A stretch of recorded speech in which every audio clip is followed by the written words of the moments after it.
Before we start with the actual video, the next video will be a Q&A video. So, write questions in the comments that we can answer. Thanks. And now on to the video. Hello there. In this video I will talk about the upsides and downsides of social media for the topic manga. At first I will start with the upsides of social media, and then I will talk in the second part about the downsides. But be aware, this video is just an opinion and can't cover any possible positive or negative aspect.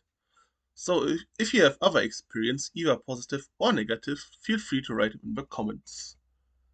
The first positive aspect, attention. Social media is great for bringing attention towards otherwise niche topic, manga. Like when a really hyped chapter of a big series is trending on Twitter. Yes, Twitter. Good examples for this were we give 5 chapters from One Piece. Maybe some people who are not into manga see those chapters trending and think, oh, that looks cool. Maybe I'm going to check out what this is. And then they like what they find and become a manga reader. Copium. Also, if a series that has no physical license yet is talked about a lot online, publishers will at someday make a print version. And for me, as a physical only reader, that's great. The second positive aspect, analytical content. There's a lot of great analytical content about manga on social media. A great example is One Piece again. One Piece is one of the biggest and best communities for theories. A great example is one of the latest chapters from One Piece, the mural in Elbaf. The theory guys went crazy when this chapter dropped and produced a lot of insightful and interesting videos explaining the lore and the world. Another example for great analytical content is the analysis of historical manga. The analysis from certain characters or scenes. For all of those examples, Vinland Saga is a perfect example. The travel to Vinland, America of the Vikings happened in history as well. Plus Thorfinns and some other persons from the story also existed.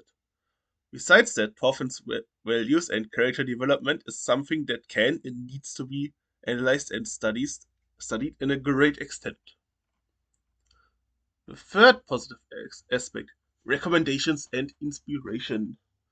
Social media is great for getting recommendations because if you want to know more about a certain series, and if it's good, or at least, and if it's good, you can be sure that at least someone has read the series that interests you and posts something about it. Another example, if you want to get into a genre or dive deeper into a new genre, you can find a lot of information on social media, like where to start. Like, if you've read Vinland Saga and like the historical setting and want to read a more mature story, then people will probably recommend you Vagabond or Innocent. If you in general like to read a story with more mature aspects, then people will recommend Berserk. All great seinen. Another aspect that I like to do on social media is checking out how other people are collecting manga.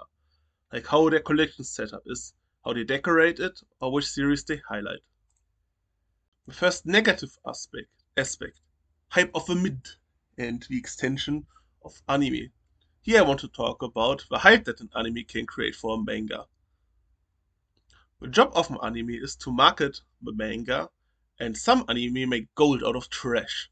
A great example is my favorite manga to shit talk about, Demon Slayer. Is the anime good? Yes, kinda. It has great animation and great production, with mid writing, mid character, and mid story. But that makes it an enjoyable action flick. So, job well done.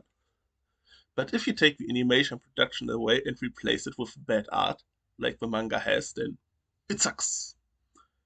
But because of the success and the hype that the anime had, the manga broke every record despite being bad.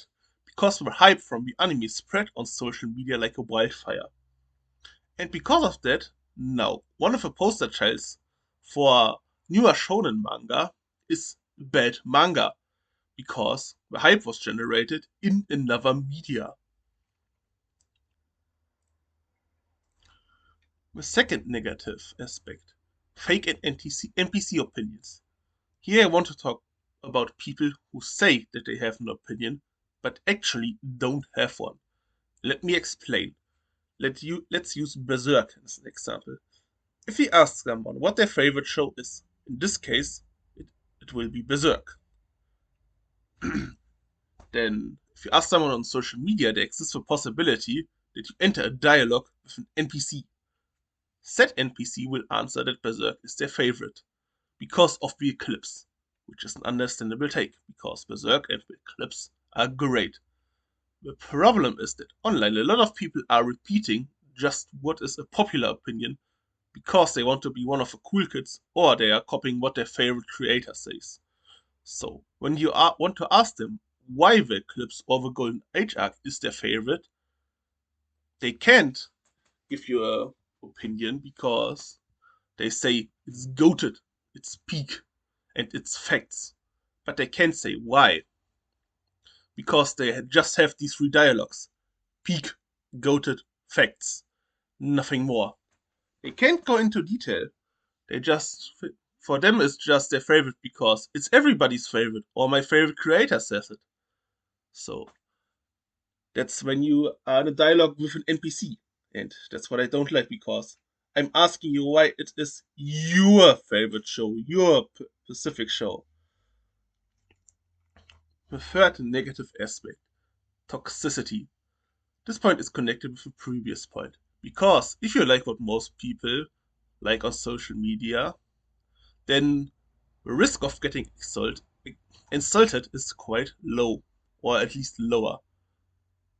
Like everywhere, there's a lot of toxicity on social media. So for reading manga as well.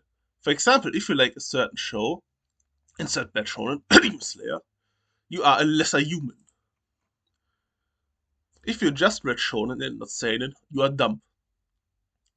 You like a certain manga character over another one, and your whole bloodline gets attacked. This is, in my opinion, a toxicity, a problem on social media in general with toxicity. Just let people have their opinion. It's not that hard. You're not a better person because you're insulting someone or feel that you are better. So, in the end, social media has a lot of ups and downs. There will also be a lot more than I mentioned in this video, so let me know in the comments if you have other examples, good or bad.